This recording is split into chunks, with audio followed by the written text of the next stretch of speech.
in Gauteng, South Africa, is mobilizing its members to defend the Kalafong Provincial Tertiary Hospital in Atteridgeville, which is the west of Pretoria, where members of Operation Dudula have been vetting patients arriving at the facility and blocking foreigners from getting health care.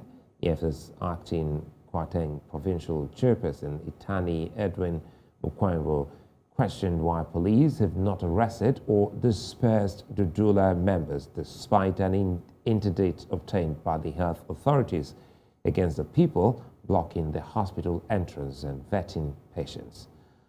He called on the Department of Health to tighten security and ensure that everyone who needs health care gets access to it. The EFF in Gauteng has also called for all EFF fighters in Tshwane to mobilize and defend Kalafong Hospital and make sure people receive medical health care. The EFF has condemned what it termed xenophobic attacks targeting fellow Africans. In the meantime, Doctors Without Borders have also expressed complete disapproval of the activities of the Dudula supporters. Joining me now on the news to look at the latest development in South Africa is Vinayak Bhardwaj. He is the Regional Migration Advisor for Doctors Without Borders. Good to see you and thanks for your time. Now, the comments made by Limpopo Health member of the Executive Committee, Dr. Poppy Ramatube, berating a Zimbabwean patient in a health facility are still generating lots of reactions. Now, what's been the general feeling of the ordinary South Africans after that? Good evening, and good evening to your viewers. We can't obviously speak for the views of ordinary South Africans, but what we've encountered through our own interactions with health officials, health workers who care for ordinary South Africans, as well as migrants who come to their facilities, that they're fed up of these protests. They find them an interference with their duty to providing the highest quality of care, and they want to uphold the highest medical standards. Of course, there is dissension in terms of how to do so and how scarce medical resources are to be allocated. But I think those are decisions that, and those are debates that clinicians and health workers must have amongst each other. So that's what we have been attuned to at the moment. We certainly aren't able to get a sense of the popular pulse on the ground. That's somewhat outside of our mandate. And what does this mean for medical professional? Because we understand that the operation is actually barring or vetting patients. What does this mean to your profession? Well, what it means is that there's a group of people who think that medical criteria are less important than, whether somebody belongs to one or other country, nationality as a basis for receiving medical care.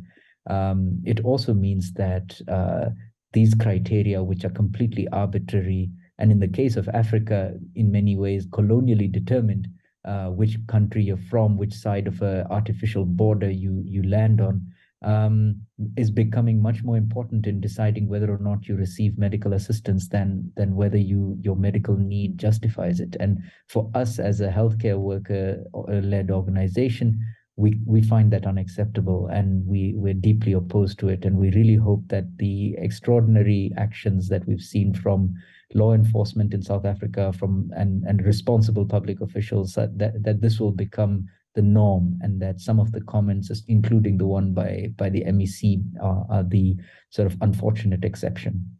No doubt, health workers need a conducive environment to operate. As it is now, two sets of people are at risk, health workers and the patients. Are you getting any protection from the counties or the South African government? It's true. We don't directly work in the hospitals that are affected, but what we understand from our colleagues who do work there is that there has been efforts made for security to be provided to them. So you're currently showing the Hillbrow Health Center, where we understand that law enforcement today did arrive on the scene, and they definitely did prevent the actions of the Operation Dudula folks. But what we also understand is that it was through coordination with health workers in the Hillbrow facility itself, which for a long time has been one of the most migrant-friendly health centers, we understand, in Johannesburg. So Vinayak, tell us, if you will, are you in touch with any of the doctors who's on ground, specifically in areas where there are such vetting of patients? Yes, we are.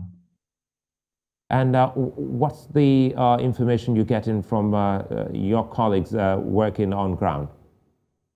At the moment, what we understand is that the protesters have been on the outside of Kalafong Hospital, and then we also understand that similarly they were outside Hillbrow Clinic. And they've been in Kalafong, as we noted from our press statement, they were there for 3 weeks before any action was taken. And what they were doing is, as you say, vetting patients. We also understand through news media reports that they were vetting them on the basis of appearance and accent. So those with darker skin were regarded as not being sufficiently South African. And based on accent, they were determined to be non-South African and therefore pulled out of waiting queues to access medical facilities.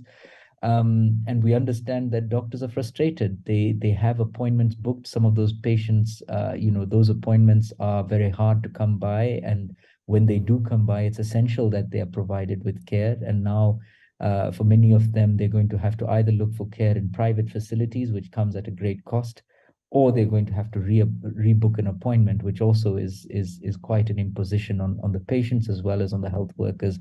Because as you know, in many cases, if you delay treatment, then the condition becomes even more advanced, and that creates an even greater burden on the health system, which ironically then exacerbates the very problem that people like the MEC from Limpopo are trying to identify and trying to reduce.